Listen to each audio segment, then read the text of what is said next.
ថ្មីថ្ងៃនេះនៅក្នុងវីដេអូនេះខ្ញុំនឹងចែករំលែកបងប្អូន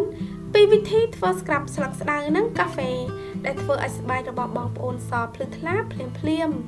ស្ក្រាប់កាហ្វេនេះនឹងធ្វើឲ្យស្បែករបស់បងប្អូនសជារៀងរហូតនិងធ្វើឲ្យស្បែកភ្លឺថ្លាជាងមុនតាំងពីការប្រើប្រាស់លើកដំបូងរូបមន្តនេះប្រើបានទាំងបុរសនិងនារីឥឡូវសូមទៅមើលពីរបៀបធ្វើទាំងអស់គ្នាប៉ុន្តែមុនពេលចាប់ផ្ដើមកុំភ្លេចជួយចុចប៊ូតុង Subscribe បើបងប្អូនថ្មីសម្រាប់ Channel របស់នាងខ្ញុំការប្រើប្រាស់ Scrub ស្លឹកស្ដើងនេះនឹងជួយបំបត្តិភាពមិនស្អាតដែលមាននៅលើស្បែកនិងជំរុះស្បែកដែលងាប់វាក៏សម្អាតប្រេងដែលលើសចេញពីផ្ទៃស្បែកបានផងដែរ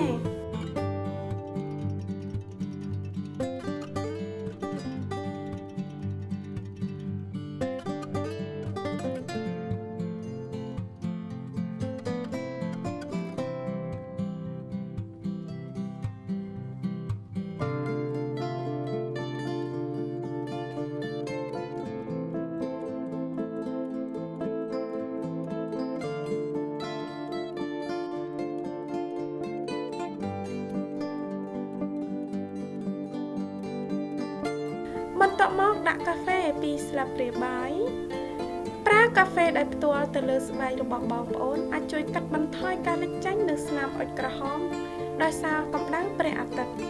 និងស្នាមជ្រីវជ្រួញបន្ទាប់មកដាក់ទឹកក្រូចឆ្មា2ស្លាបព្រាបាយទឹកក្រូចឆ្មាជួយឲ្យស្បែកភ្លឺថ្លានិងសលឿន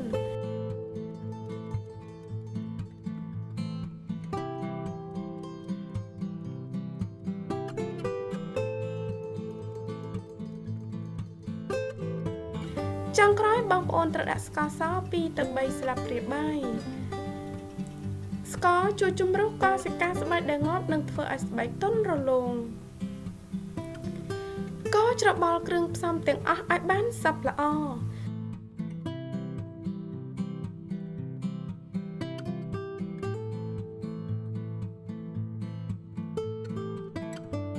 ស្ក្រាប់របស់យើងគឺបានរួចរាល់ហើយស្ក្រាប់ថ្នមនៅលើផ្ទៃមុខនិងនៅលើកន្លែងណាដែលបងប្អូនចង់ឲ្យស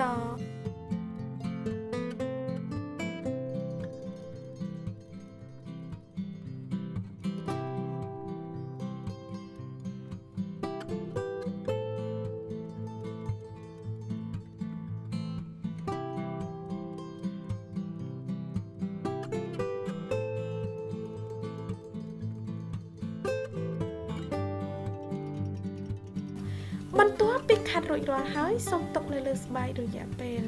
15ទៅ20នាទីលាងជម្រះចេញជាមួយទឹកធម្មតាលាបឡេឬក្រែមផ្ដោះសំណើមដែលបងប្អូនមានប្រើរូបមន្តនេះ2ទៅ3ដងក្នុងមួយសប្តាហ៍បងប្អូននឹងទទួលបានស្បែកដែលទន់រលោងនិងសភ្លឺថ្លាជាងមុនភ្លាម